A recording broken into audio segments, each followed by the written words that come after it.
Hi there, welcome in, and welcome to June. You made it. June 1st, 2022.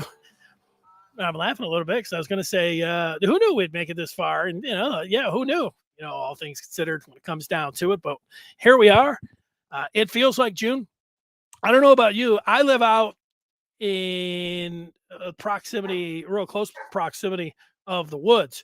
Before we go any further, you might be able to hear in the background my assistant producer who needs to be let in. So I will go get him right now. Just hang on 1 second. And we will let him in.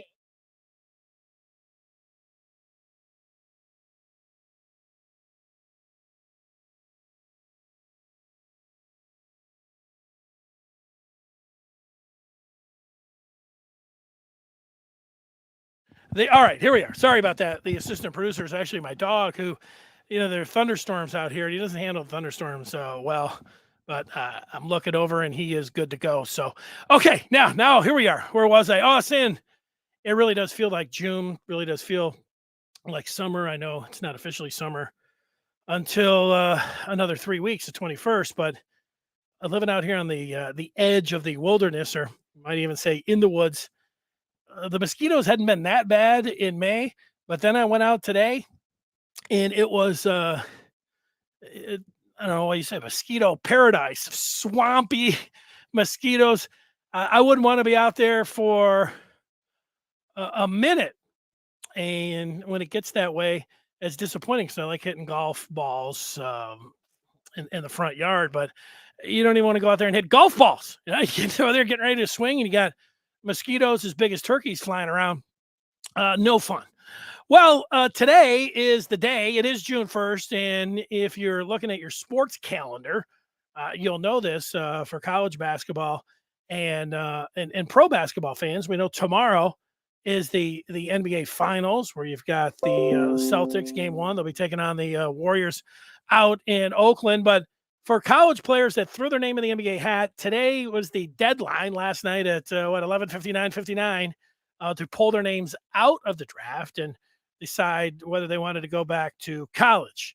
And this being the Maize and Blue review, and this being Michigan basketball today, that is going to be important for us. And by the way, if you're a first timer here, we're live weekdays at 1:00 talking about the latest in Michigan sports. We're a part of rivals.com, all of that good stuff. We take your feedback immediately wherever you're at, watching or listening to this. So if you are live while you're watching or listening, you can use the various ways to get your feedback in, and we'll read that, consider it and talk that way. And if, you have the Clubhouse app, you can jump in. It takes like 30 seconds to register. You could make a call if you wanted to do that. But we'll talk about the decisions of a pair of Wolverines who threw their hat in the NBA ring, and that is Musa Diabate and Caleb Houstan. So, I don't know how many people have been waiting around with bated breath or anything, thinking that these guys were going to come back. I think most people thought that, and if you've watched this show, my prediction is that both of those guys were going to end up going pro. Before we talk about them, let me tell you about the sponsor that you see on the screen, and that is Manscaped. And support for Maize and Blue Review is brought to you by Manscaped. They are the best in men's below-the-waist grooming. Their products are precision-engineered tools, and I want to congratulate all seniors. My son, he is graduating on Friday, whether it's high school or college. What a great gift. You give a little cash, and then you add in Manscaped's Performance Package, the ultimate men's hygiene bundle. Get that done. They'll remember you forever. Get 20% off and free shipping with the code TMBR at manscaped.com. That's 20% off with free shipping at manscaped.com. Use the code TMBR. You unlock your confidence, and always use the right tools for the job at Manscaped. Okay, so the prediction for me from a long time ago is that these guys were going to stay in the draft. I thought the biggest reason, I don't have this confirmed, but we talk so much about name, image, and likeness. And previous to this year, everyone was in the same boat. If you were going to collect cash from somebody, you had to do it under the table or around the way. You certainly couldn't, take any extra benefits from anyone. That was against NCAA rules. But you know what Nil does now. But Caleb Houstan and Musa Diabate, they are not eligible to get any nil monies. Caleb Houstan being from Canada and Diabate being of French descent, how those visas work, they're not getting any money. So let's just say that they wanted to come back, and you see a guy like Hunter Dickinson cashing in all over the place, and good for him. And others getting, different type of NIL deals. These guys are not able to do that. And, to me, that's I can see easily how these guys, however it factors in, like, oh, hey, you can't get any name, image, and likeness money out of here. So I think that is in play here. I also think that players moving forward in the NBA could get with college basketball. I guess it would be, both of them say, look, if guys don't get drafted in the first or second round, they should be able to come back to college. Now, college coaches might not like that because they've got their rosters that they're trying to form for the summer here. We know that Michigan, next month is they're headed over to to France and to Greece to play some exhibition games. And you'd like to get those your team rounded in, but hey, it can be done. That would help out the player. I think it would help out the NBA. It would be good for college basketball, and that's the thing that I'm talking about right here for a second. There's a lot of obvious things that you talk about with players, and it's like, hey, they're not ready. They're not going to get picked in the first round. This is a mistake. I wish they'd come back, or you hate on them. All these different things can run through your mind when you're thinking about guys that are going. But if we take a step back for a second and just say, what's good for college basketball? What's good for college basketball is having players stay around for as long as possible. It might not be best for the player, and they can move around. I would say Frankie Collins, for example. He was around for a second for Michigan, and he was a freshman and decided to transfer, and he went to Arizona State, and that's fine. Frankie can do it. He made his decision, but it's not good for Michigan. And it's not good for the Big Ten, and it's not good for college basketball with name recognition. Like, you just got to know Frankie Collins, and now he's gone. That's not good for college basketball. Best of luck to him. This is not to hate on Frankie. It's just to use him as an example of how it's not good for college basketball. Also, one and done. It's fine for the players that end up going and getting drafted and everything else, but it's not good for college basketball. To have guys, you see them around, you just get to know them. And if you're a diehard college basketball fan, you follow them. You follow them even before you're looking at all the top players and then the recruitment and all that. Then they actually get on campus, and then they get in there, and then you're just getting to know them, and then they're gone. If they're any good, they're gone.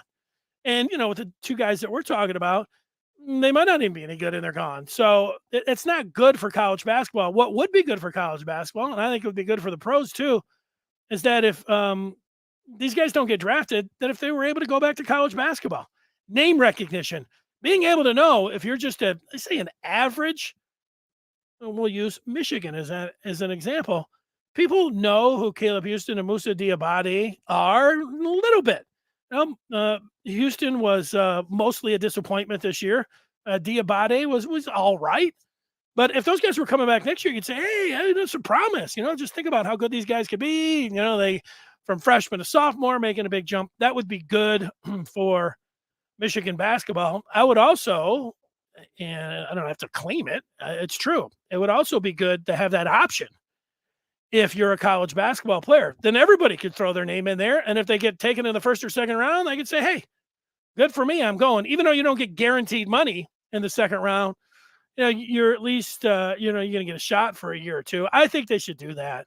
I don't know how much they're looking into that. That seems like a no-brainer for me where things, in the way things are going. But like I said, college coaches overall might not want to see that because they might want to get their rosters settled in. But I think, and I've put the graph up on the screen when we're coming down to predictions, I think, and you see Houston's name popping up everywhere and the different mock drafts, and some of them, have them going in the first round. It could happen. I don't think so. I think when it comes down to it, these these NBA guys are going to look. And in Houston, there's a lot of reasons to like him, but I think overall, when you watch his games, like, I'm really going to take this guy in the first round. He can't get his own shot. I don't think so, but I think he'll get picked in the second round. I think Houston's got a 5% chance. So that would be shocking to me if Caleb Houstan was taken in the first round.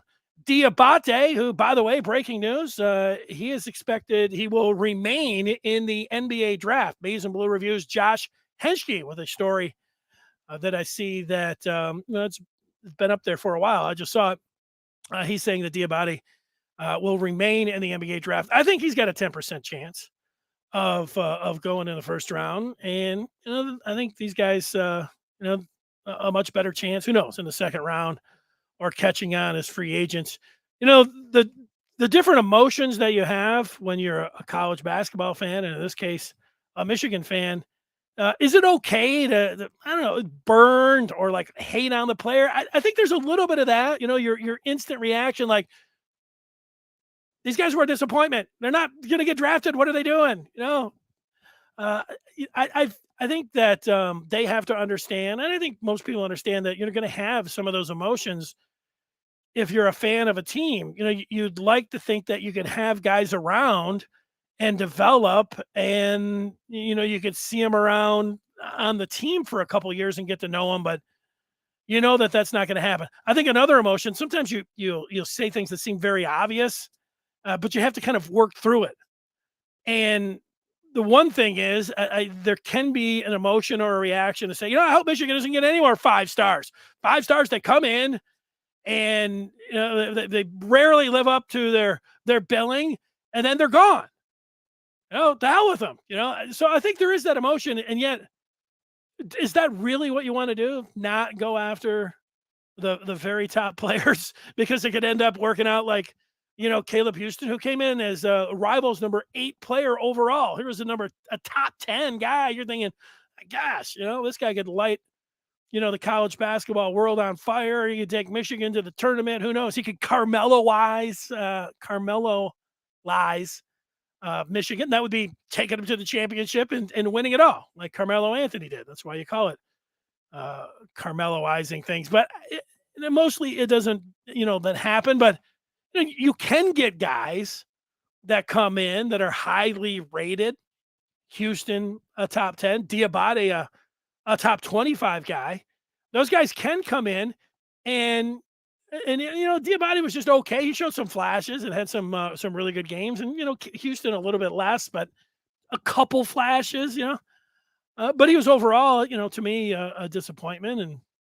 And where was I going with this? Oh, I was saying that what could happen is, guys that are in those situations that, are 5 stars and come in, they might not meet like the recruiting bar and your own expectations. Like, do you expect guys to, potentially light the world on fire when they're coming in and they're top 10, top 25 players? Yeah, I think, that's part of the excitement. Don't get too disappointed. Like it might sound like I am, talking about Houstan being a disappointment, but sometimes those players, for whatever reason, they don't, hit the ground running. They don't, fulfill everything they want, but they end up liking college. They like the experience, and they think that they can play on, the biggest stage. Like if both of these guys were coming back, Michigan would have been a top 10 team. And, you could have thought about winning the Big Ten. You could have thought about, the winning it all with these guys. And that's playing on the biggest stage and, traveling around, your name being talked about. It's not quite the same being in the G League in a 2-way contract. So, there's good and bad.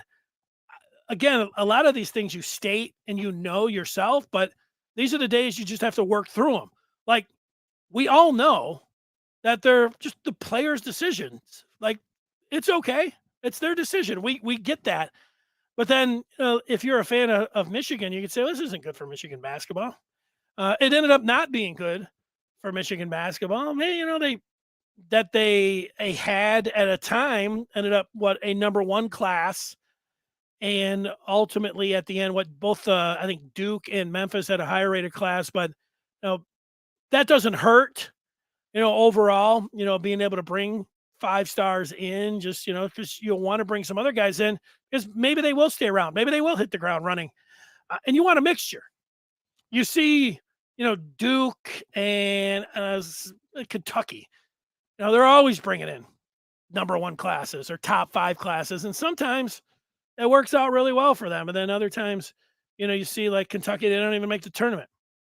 And if you look towards last year's class, Michigan, when it was coming in, you get Will Cheddar and Isaiah Barnes. These guys redshirted. And in Barnes' case, he was a 4-star. I wouldn't think that he would have redshirted. I would have think that he'd be in there. But the part going back, the first emotion saying, forget 5 stars, I don't want him anymore. You get a mixture of this class.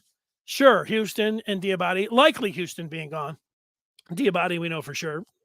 I think we all know for sure that Houston's going to be gone too. We're just waiting for it to be official. But if Cheddar and Barnes, if they could be 4 or 5 year guys, and I think about what they could do as going from 18-year-olds to being 21, 22-year-olds, and what they could bring to the table, and what they could add to a team, a lot. And it's just like Kobe Buffkin, who came in, who was a 4-star out of Grand Rapids, and he wasn't great this year. He showed some flashes, but I think when you get a guy from a freshman to sophomore year, you're expecting a little bit of a jump, but could Buffkin stay around for a couple more years? Potentially, that could happen as well. But I don't think these guys are going to be first round picks. I do think that Juwan Howard should still pursue big fish and go after, the 5 stars. I do think that name, image, and likeness was a big factor in here with these guys. The decisions. It's my own personal feeling. There's a part about these guys are like making a huge mistake. I don't think we have to worry at all about either of these guys in terms of making a big mistake. Like I'll take Iggy Brazdeikis, who left after his freshman year and didn't get taken in the first round. He was a 2nd-round pick, and people will hold that up. And I know a lot of people are saying, "Ooh, Jordan Poole, look at him. You'll have $96 million in a couple of years." And I'm sure these players are like, "Yeah, that's the hope." And if they get taken in the first round, then they've made good decisions. But I don't expect them to get taken in the first round. But look at Brazdeikis. He was with Knicks, and now he's with the Magic. He's been with I think 3 different teams over 4 or 5 years, but he's made $2.5 million. And you would say that Brazdeikis made a mistake.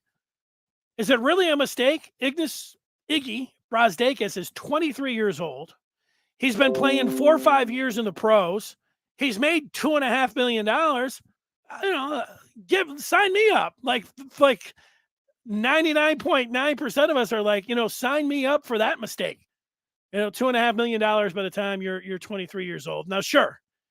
Was it possible that he could have stayed around as a sophomore, flourished, and ended up getting a guaranteed deal that he would have made 3-4 times of what he made in 5 years with that first guaranteed contract? Sure. I mean, and that's the balancing act that, we talk about and that we go to. All right. As mentioned, you can always get the feedback. Let's look Clubhouse. We have Paul, who's talking about a major storm in Sterling Heights. Comcast is out. ATMs are out. All cell data. Yeah, that's not good, Paul. I took my mom somewhere today, and so I was driving back from Detroit to Dexter just over the last hour. I just got to the studio here 10 minutes before airtime, and yeah, it was coming down. As I mentioned, I let the associate producer in here who's scared of the rain and thunder, and yeah, I could see that. It looked pretty threatening. It's good to see you, though, Paul. I wonder, I know you're a big college hockey fan. It was pretty good Western Finals last night between the Avs and the Oilers. That was a total offsides on that Makar goal. Here's Jason. Good to see him on the feedback. Here's what Jason is offering up today. I'm sure that both Houstan and Diabate have done and are doing their due diligence. Yet I hope they've spoken to Franz Wagner on his opinion and experience. If they do, they may stay, in his opinion. Yes, Franz would have been one who could have left and would have not been taken. Here's I think the point that Jason's making, would have not been taken if he would have come out after his freshman year. And he stayed around and was a fabulous player as a sophomore and was taken in the top 10, ended up making first team all rookie NBA and is looked at as one of the bright young stars in the league. Good point, Jason. That's it. You know what? I think you always say, like, are you selfish if you're a Michigan basketball fan and you say, hey, stay around, you can be the next Franz Wagner, work on your game here, stay at Michigan, you got the bright lights at college basketball, let's go. I don't know, there's a little bit of selfishness to it. These guys could say, look, I'm not getting any name, image, and likeness. Who cares if I get taken in the first round? Who cares if I get taken in the second round? I can get a two-way contract. I get paid, even if it's the G League and $50,000 a year. It's 50 more grand. I don't have to go to class, taking 50 grand, and I could be the next Jordan Poole. Those are the decisions. And who's to say you can't go to the G League for a year, making 50 grand, and develop. And if you weren't taken in the first round, then you're not even I say wrapped in. You're not obligated. You don't have the long-term guaranteed deal. You're a free agent. So then you can go ahead if you're good enough. If you're not taken in the first round, and even if you're developing in the G League, you could sign theoretically, you could sign an $80 million deal after your rookie season if you don't get taken. Not many. That doesn't happen. But if you look, I'm sure that Caleb Houstan, look, I'm watching the NBA finals or the NBA playoffs, and you just look at Dallas. Dallas has got like Dorian Finney-Smith. He was about 6'7". And he's, Caleb Houston's 6'8", and he may have like a 6'11", 7-foot reach. And Caleb has that one power and the one item that NBA teams want, and that is being able to shoot from distance. I mean, that's his thing. He wasn't great as a freshman, but you'd expect him to get better. Like his stroke, you're thinking that. And look at, he's taller than Finney-Smith, who is a Bullock from Dallas as well, a little bit shorter. He was a late first rounder out of North Carolina, but I'm sure like he's probably a little bit more athletic than Caleb Houstan, but it's not like he's doing a lot of step backs. He's just standing out there and they're just shooting threes. There's a lot of guys. Was it the Bertans also for Dallas? He might be 6'10". That's all he does is shoot threes, and he just stands out there. So, he's got a skill that a lot of NBA teams like. They call him 3-and-D, spread the floor and let it fly. He's, there'll be teams that'll be interested in, seeing if he's going to be able to come in and knock down those threes. And Diabate's athleticism is so off the charts. If he comes in anywhere and is able to hone in on his offensive game, you can see him easily being a part of the NBA as well. So there you go. It would have been nice. I think this is the day you say, hey, it would have been nice to see, one or both of these guys come back. I barely knew you. You guys could have been stars. You could have taken Michigan, to the top. But then you say, best of luck. Hope it does work out for you. We all make our guesses. And I've got this screen up here. Do I think that Caleb Houstan is going to be drafted in the first round? No. Do I think Diabate is going to be taken in the first round? No. But do I think these guys are going to be okay? Yes. I think that they'll be just fine. Would it be shocking if they ended up, being taken in the first round? 5 or 10%, a little bit shocking to me if these guys are taken. But, stranger things have happened. I didn't think Jordan Poole was going to get taken in the first round. And, look at him now. Number one stunner for Golden State. I'm watching him tomorrow. So best of luck to these guys. Michigan gets their scholarships, and It's just overall for the. I think you can have. Can you have both of these feelings or multiple feelings?